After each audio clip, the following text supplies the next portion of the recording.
So welcome, colleagues, to the virtual IAS, which in this instance is also very wonderfully a two-campus IAS. And we are very delighted to be able to be welcoming today Florin Pasatoiu, who is co-founder and director of the Center for Forward Policy and Security Studies, who is going to really inaugurate in many ways something that we were very much hoping would begin to happen at the IAS, which is that we might begin to attract more conversations and dialogues internationally around policy matters and be able to potentially to link up to our about to be burgeoning Policy Institute. And we do hope that we'll have many wonderful events in future that will be bringing the IAS and the Policy Institute together in a range of ways. The IAS visiting fellowship program has welcomed over 300 fellows in the last 5 years, and we have welcomed people from more than 40 countries. And so we are very much interested in areas of interdisciplinary and in areas of international importance. And we could hardly be talking about anything more precisely linking those two things than the talk today. I'm going to turn over to colleagues in London who are going to be sharing and introducing Florin, but on behalf of the Institute of Advanced Studies, very much welcome. And I hope you do participate in this conversation very actively. Thank you. Thank you, Marcia. I'm Professor Helen Drake, and I'm chairing on behalf of the school, and I direct one of the 7 institutes here, namely the Institute for Diplomacy and International Governance, or ID. And it's within the institute really that we're hosting you, Florin. It's not your first trip, is it? It's your second visit, but this time under the auspices of the IAS Open Fellowship Programme. I had no idea that the IAS had welcomed so many fellows already, so you're in a long line of illustrious fellows. We've got about 15 people in the room, and my job really is, I mean, you've had a short introduction, so I won't say so much more. I'm going to hand over very soon to our speaker, to our fellow, who is going to speak for around 25 minutes on the subject that you can see on your screen. And following that, we have another of our London colleagues here. So Dr. Ronan Lee, who's in the room. Can you just check everyone can hear us? Can you hear me? Yeah, all good online. Oh, it's okay. All right, good. Sorry. So as I was saying, we will hear from Florin, so Dr. Pasatoiu, for about 25 minutes. And then I'm inviting Dr. Ronan Lee. Ronan is a doctoral prize fellow also at Loughborough, London, in one of our other institutes, the Institute for Media and Creative Industries. And I know that, Ronan, you're going to sort of respond to Florin, perhaps bring some of your own experience in. And then we will indeed open up for question and answers. And that would be my job again. So I'm going to disappear from my perch into the room to make room for you, Florin, to talk to us on what is something that we all want to hear about, how you navigate these different worlds. So thank you, Florin. Thank you so much, Helen. And I thank you to everyone for coming out in such a great number to hear me talk. And I suspect that the Institute of Advanced Studies has a lot to do with giving some incentives for you guys that would you take the time and come over to hear me talk. Otherwise, I was asked to give a free talk, but because we have 2 of the attributes that we've been constantly striving to comply with, and that is discipline and rigor. It took me a couple of hours last night, late in the morning. I'll come up with this PowerPoint presentation. And I just learned from Marcia that this is very helpful for someone that is going to have a look at this presentation at a later stage, right? So the better is that I took the time. I would say very straightforwardly from the very outset that assuming some of my colleagues back home would be eyewitnesses to my talk, they will become very pissed off and annoyed. Because we in the academia for the last couple of decades have been exposed to so much pressure due to all these transformational upheavals in the societal systems that we had constantly to reimagine ourselves and to revise our job profiles from a mere pedagogue sharing knowledge and building competences for students, to someone that has to mentor students, to someone that has to do fundraising, to someone that has to become a liaison officer for the school. So we've constantly been pressured to put various hats on, and my colleagues would be claiming that we've been way too much outstretched in being capable to perform our basic duties so far. But this is what these academic organizations have been under pressure all over the world. This is not only in England, it's not only in the East, and this is not only in the EU. Constantly, we've been pressured to accommodate that sort of the business models that those guys up there in the corporate system have been working with like for ages. Is that doable? Is that doing any good to the system? Well, some advocates would say that this is against the public policy philosophy. That when you do public policies, you need to embrace, you need to accept that there is a particular loss that you have not to count when you do the check and balances at the end of the year, right? Some people would be contrary to that, and they would be looking to impose standards of cost, standards of relevance, so that at the end of the year, we can prove that we spend the money wisely. On what? On what? Because you guys out there in the policy world, you guys there in the political, in the political parties, you need to speak out clearly on about what do you expect us to perform with. I had a lovely conversation in the lunch break with my colleagues up here, and this has become very hectic for us to follow a particular job profile that you guys in the academia and the world out there you want us to perform.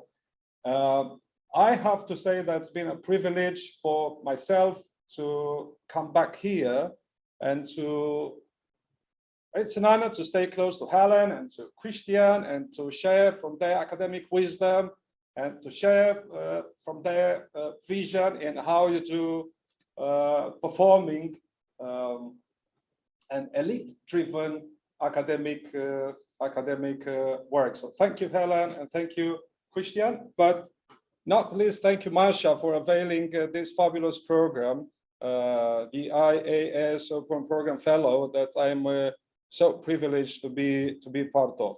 But to cut a long story short, I will just go quickly through the PowerPoint, and then happy to take questions. Ron, thank you so much for availing the time also to come in and to do some sort of. Is that pointer working? It's okay. It's okay, right? So I structured my talk into 3 chapters. Why academia links to the public policy realm. How realistic is it for academia to influence the policy changes? Reasons that limit the impact research can have on the policy change, and few takeaways. This is what Christian asked me last night. That might be helpful for you guys that are in various programs.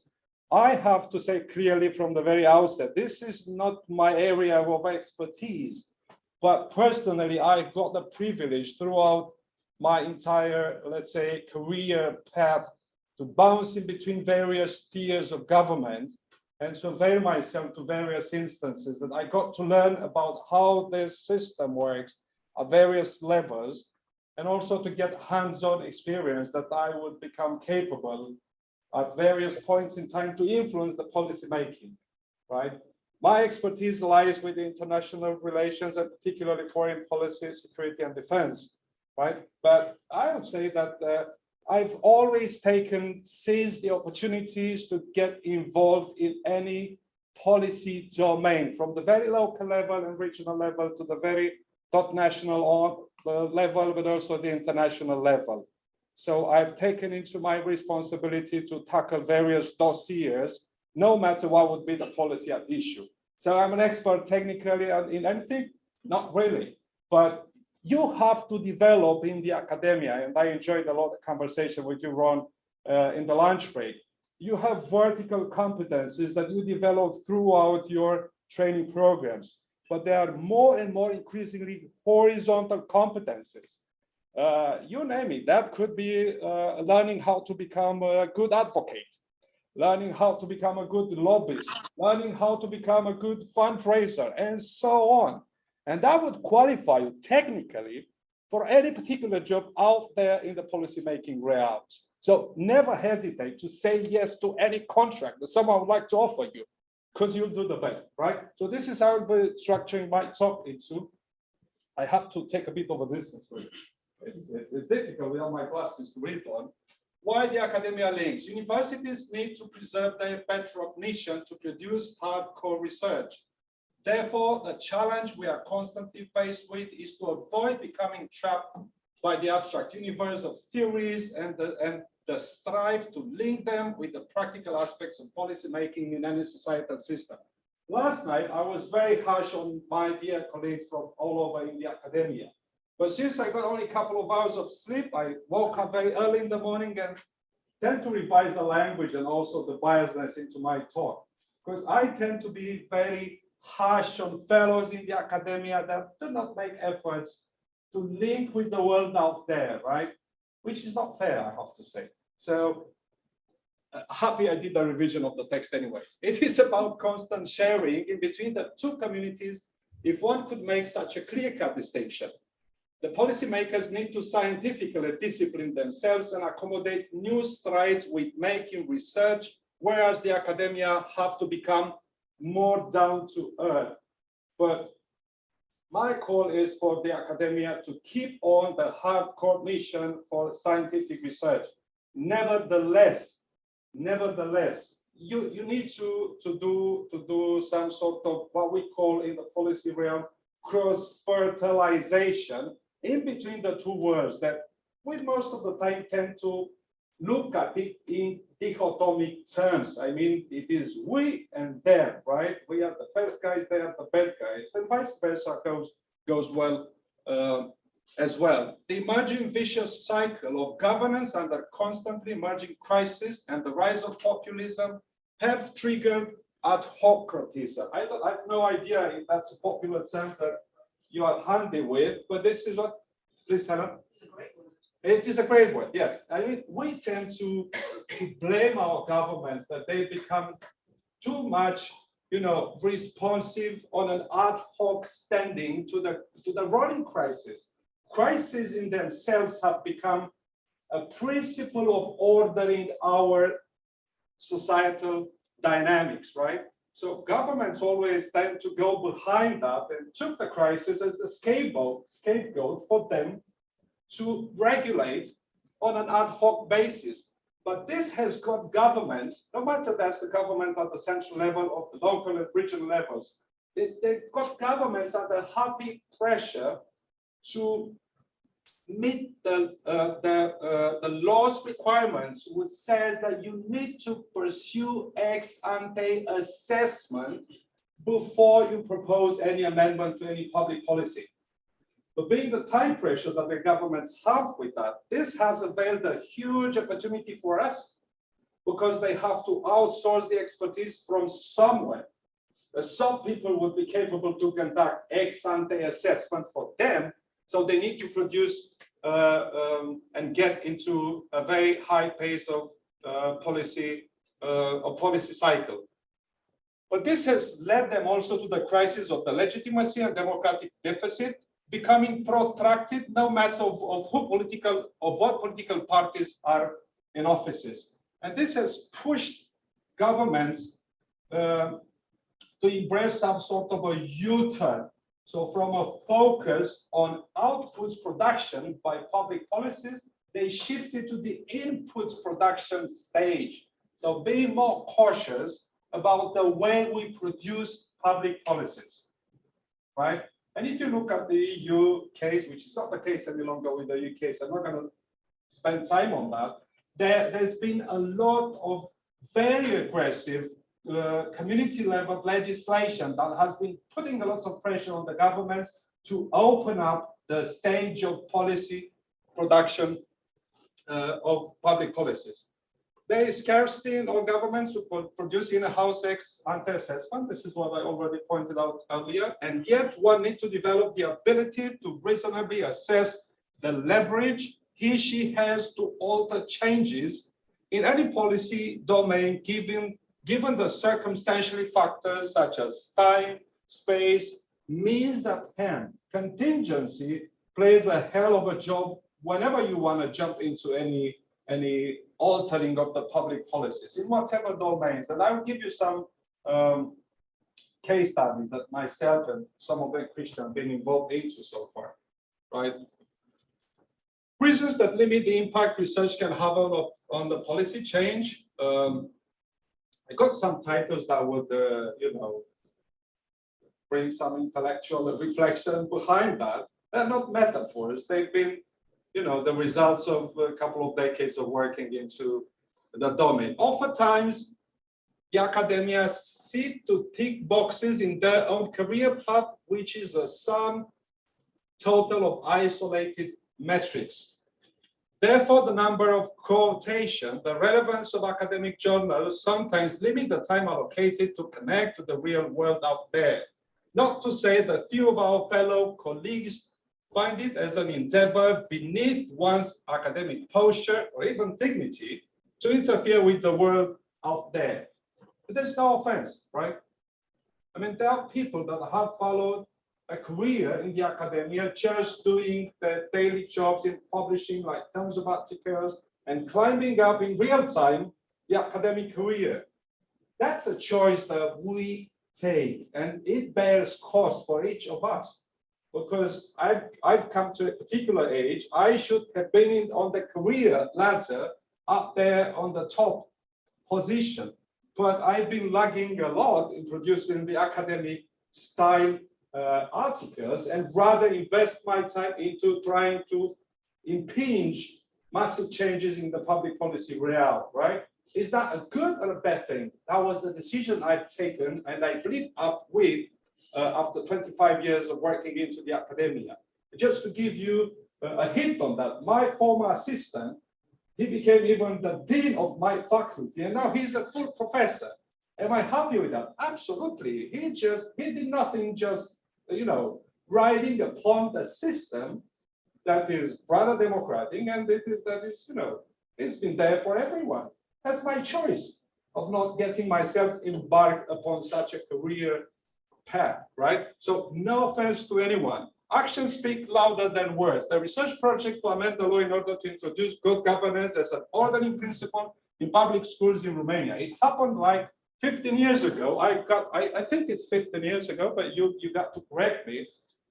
Tony Blair was in office then, and I got to meet his advisor over a lunch in London up here. And I came up with this idea because I used to work in close connection with the former Minister of Education back then in Bucharest, and everyone kept complaining at that point about how undemocratic public schools are in Romania, right?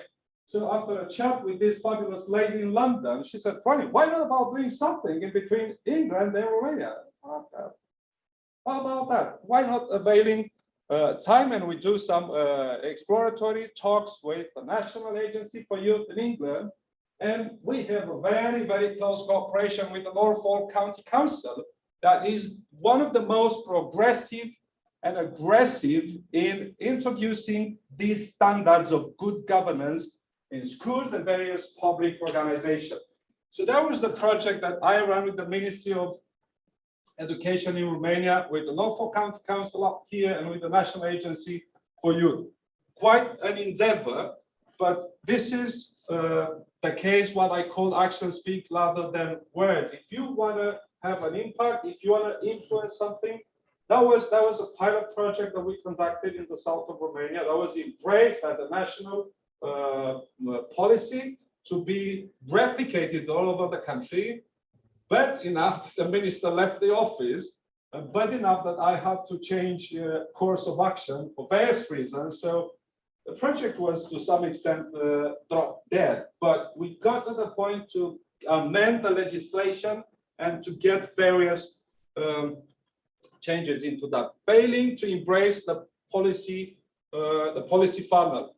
This is what we in the academia, we tend to expect the policymakers and the politicians to stand up and say, what a lovely day that you've knocked at my door to propose to amend the law. and what the fabulous research you've got. Well, in reality, it doesn't happen that way. We all, look to get our research findings replicated into the policy realm, but some of them will end up dead on someone's desk. Some of them will never, be triggering any changes, and some of them would create even more havoc and would tend to stop amending the law rather than amending the law, because you open up, so to say, the Pandora box in a particular area. And this is what I figured out last night, like some sort of non-linear cycle when you plan to conduct a course of action to influence a policy, a particular policy. Don't expect to run from A, B, C, D, E in a vertical direction, right? So be prepared to get backwards and be prepared that the results of your research will not hit the target throughout the entire policy cycle, which means that if you become aware from the early stage, then you would avoid creating dissatisfaction in between the research group, and also you would avoid creating false expectations from the people out there, right? So realistically assess what it is doable, what is within the scope and capability that you can conduct in a particular given time frame. I called the case study the war of attrition.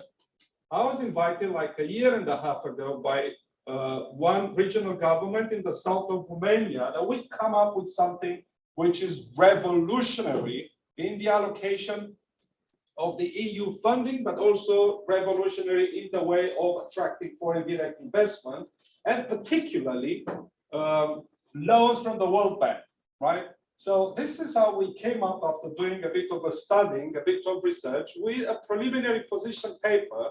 I had to visit all the three presidents of the county council and introduce to them. So do a bit of formation using my research, raising their awareness upon what the concept of conurbation means. So no one said, what the heck is that? So I had to explain, based on my comparative research, I had to explain that this is so innovative, that this is going to be the first of such kind in Romania, and based on the standards of the World Bank, that was the first in the Central and Eastern Europe. But it has taken more than 1 year and a half to get 5 minutes left. Brilliant. So I just need, folks, I'm gonna share all this presentation with you. And yes, that trilemma of the research, that's a lovely one. I didn't like that dilemma of research. So I tried to figure out how I would call that more innovatively. The limits of rational choice and the otherness, and I would just give a readout to that. I look at that from a threefold causality. Number one, oftentimes the vast majority of fellows have barely got any hands-on experience and horizontal competency. I spoke about that at the very beginning. Hardly any mastery possessed to decipher laws and write concise and to the point materials. Way too often a well-written article for a prestigious journal would make on the first page of a daily, and it would not be filed into the morning dossier to be read by any policymakers. That used to happen in 2001, I think. I did then one of my first fellow programs and research in Brussels and mission of Romania to the European Union. And I was asked by the minister in office to produce an infogramma, a briefing for him for early in the morning. And I got a pile like that of dossiers. And he gave me like, I don't know, 10, 12 hours, 14 hours, and I would come up with a briefing.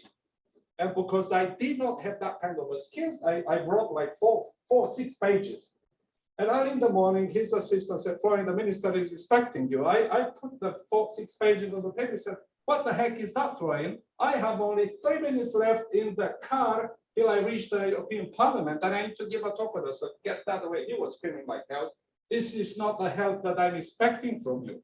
So it took me another full day, 24 hours to produce half a page, which was, believe me, that was torturous. That was horrible. I was crying, I was sweating. I said, I got to quit this job because it doesn't fit me. So you have to develop this kind of competence, and out of a pile of dossiers, you need to come up with half a page. People don't have the time to read your advice, and not least fellows in the academia disregard the necessity to invest into forging informal interpersonal relations with people across various domains of work. Hence, it is a matter of attitude. This is what Christian asked me last night. Florin, please give a hint on the role played by interpersonal relations when you want to amend a particular law. We tend to believe that policymakers and politicians, we tend to dehumanize them. Trust me, they want to have a chat over a cup of coffee. They want to see some recognition from your side, right? So tend to allocate the time that you grow up interpersonal relations. The two sides will identify what is the window of opportunity to trigger a particular policy change. And yes, I better skip that one. Universities are the old bastions to reform. Forget about that. The organizational ethics, substances, and resource available, that was like a decade and a half ago when we set up the first unit for research, policy analysis, and European project. No one in the leadership of my university understood what is this all about, but we were transactioning a lot of trust. So this is how they, said, okay, Florian, let's try this out, see how this is going to work. Some takeaways: become familiar with the weaknesses and the urgencies of a particular policies. So do a lot of ex-ante research before you do the proper research. I know it sounds a bit dumb, but that would save you a lot of troubles, a lot of times, and a lot of other resources allocated. Understand the rapport to force in the area of that particular policy by an accurate stakeholders analysis. How many of you are familiar with what does it mean? Hands up. What? 1 to 3 people?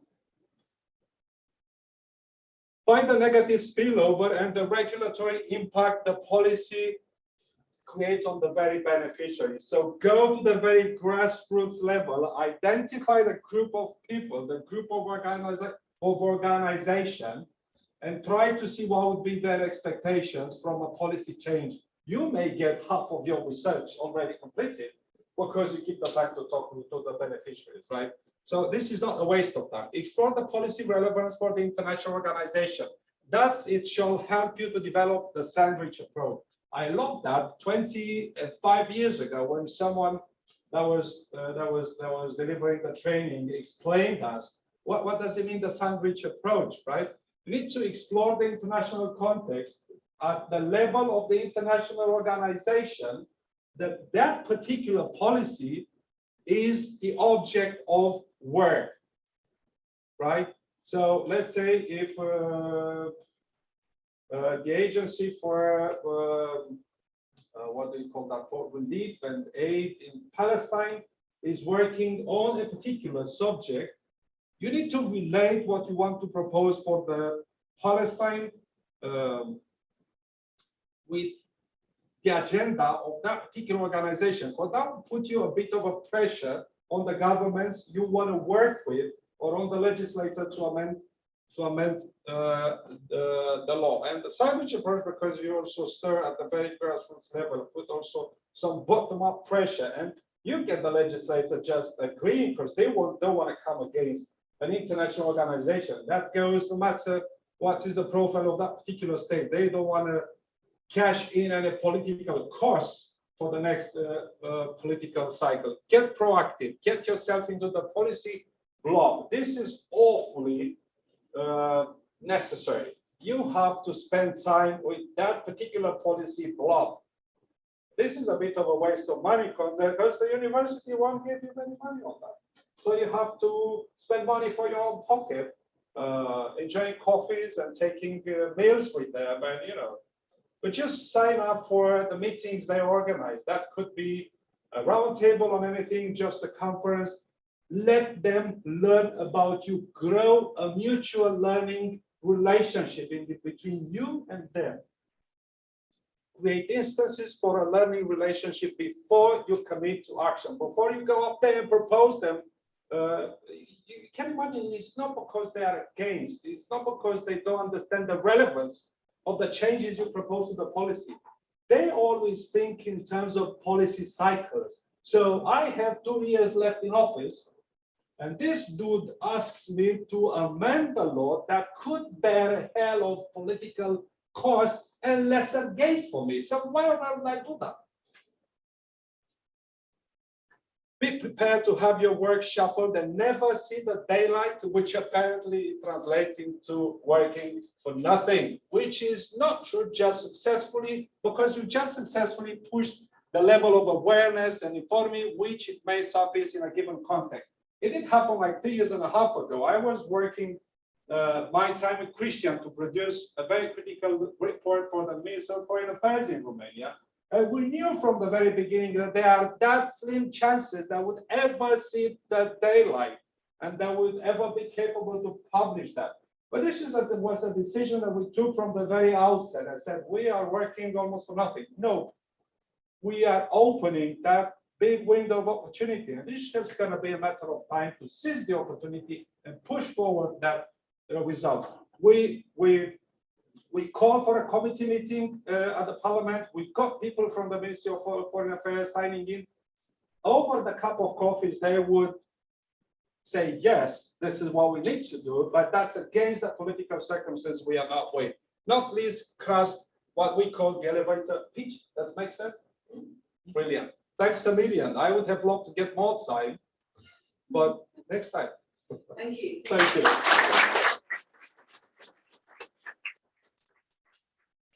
Thank you, Florin. Well, there will be time. I'm sure there'll be questions. But first, can I ask you, Ronan, to do your elevator?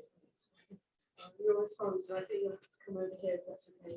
Where do you want? Maybe here. Yeah, the mic is it's not All right. How's that? So if I, so you'll just, so I don't need to worry. Fantastic. I mean, a tough act to follow.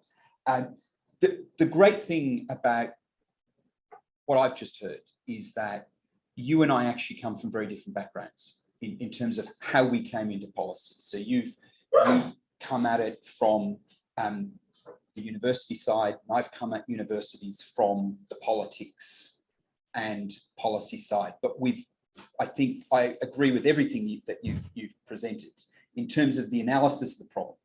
Why is it that we as academics are not, I mean, because we don't feel, I think, and then sort of I'd say collectively we feel that we don't have a sense that politicians and policymakers listen to us. And why is that? And it's all of those reasons and a couple more, and I've got just a couple of questions that I want to ask you as well. This world is incredibly complex, and that's something that politicians and policymakers are slowly wising up to, but it's a great opportunity for us. I mean, is it yesterday, day before, 8 billion people on the planet? This is not a world like it was in the 1950s. It is just incredibly complex now and challenging, and they need us because we are the experts in the things that we do. And they just, in terms of government, they just do not have the resources to duplicate what we do in policy structures within the bureaucracy. And why would they? Why would they pay us? Why would they fund us if they then need to duplicate the work that we do within the bureaucracy? And that means that there's opportunities for us to be feeding in when there are issues, particularly when challenges arise that may be unforeseen. And that's the time that that's our opportunity to jump in and to be in their face and to make sure that it's our ideas that we've thought through and that weren't put together in the way that I've seen policy made. I mean, I've seen policy made over the course of governments that have spent 6 years meeting with stakeholders, traveling tens of thousands of kilometers to meet with communities and writing papers that they circulate and taking feedback and writing more papers and taking more feedback and producing great policy outcomes. But I've also seen policy written in the taxi or in the car on the way to the event where the government's announcement's going to be made. And we shouldn't see that as unusual. That's, in fact, how a lot of policy gets made nowadays. And probably the most concerning that I've seen is I've seen policy made when the politician who had an agreement as to what they were going to say, when the camera gets put on them, they say something completely different, and now it's government policy. And that's not a good way to make policy, but that is a way that policy gets made. And if that's the way that that policy is made, then we need to be the ones that are talking to the politicians, that are talking to the public servants that are in the taxis and the cars on the way to the events, and that are talking to the advisors that are feeding into this process. I mean, it would be, I never quite understood it when I was doing politics. I had an old university lecturer who used to keep talking to me about Max Weber's view on politics. And he just, you know, the slow boring of hard boards. And I didn't understand that till I did some woodwork. And the point that he was making was that this can be very, very slow, but in our modern world, it can be very quick too. And I think if Weber was writing today, he'd understand the time constraints that are placed upon policymakers. And that's something that didn't exist 50 years ago to the extent that it does today. And it certainly didn't exist 100 years ago. The media cycle now means that policy pressures on politicians and on the bureaucracy that serves them are just so much greater than they were even just a short time ago. When you think the damage that can be done with a tweet to a company, or imagine the damage that can be done to a government, it means that politicians have to respond incredibly quickly. So they don't always have the opportunity, even if it's their desire, to go away and talk to the right people. So what that means for us as academics is that we need to be the ones that they think of when they've got 20 minutes to make a decision. I mean, that's a pretty challenging thing for us to do. And that's why we've got to be networking today and understanding that this might be an investment that never pays off. I mean, this is a thing that you may never be called upon to assist with policy, or you might.